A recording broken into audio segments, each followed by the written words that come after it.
Super prime ટાઈમમાં આગળ વાત કરીશું મેઘરાજા કરશે પ્રચંડ પ્રહાર।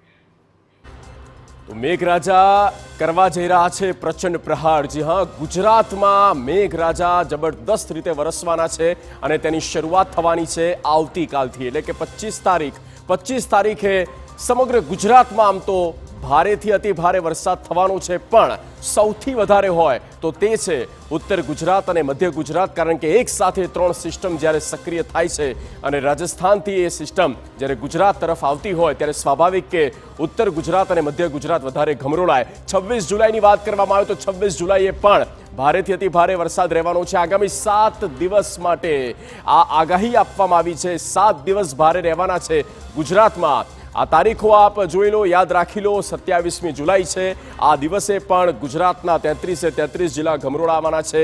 28મી તારીખ પણ આમાં સમાવેશ, અને એ 7 દિવસ એટલે કે આવતીકાલથી ગણીને તમે 7 દિવસ જોઈ લો। આ 7 દિવસ દરમિયાન ગુજરાતના માથે આ સંકટ છે, અને તેમાં ઉત્તર ગુજરાતના તમે હોવ કે પછી મધ્ય ગુજરાત એટલે ગાંધીનગર કે અમદાવાદના હોવ તો ધ્યાન રાખવાની જરૂર છે, થોડું સાવધાની રાખવાની પણ જરૂર છે, કારણ કે અતિ ભારેથી અતિ ભારે heavy two heavy extreme rainfall થઈ શકે છે। 31 જુલાઈ સુધીની આ આગાહી જે છે તે આપવામાં આવી છે, એટલે કે આ એક અઠવાડિયું જે છે તે દરમિયાન ગુજરાતના 33 જિલ્લામાં ભારે વરસાદ થવાનો છે, અને આગામી એ જ 7 દિવસ ભારે વરસાદ થઈ શકે। આગામી 7 દિવસ સુધી ભારે વરસાદની આગાહી છે। 27 જુલાઈથી લઈને 31 જુલાઈ સુધીમાં તો ગુજરાતમાં ધોધમાર વરસાદ જોવા મળી શકે।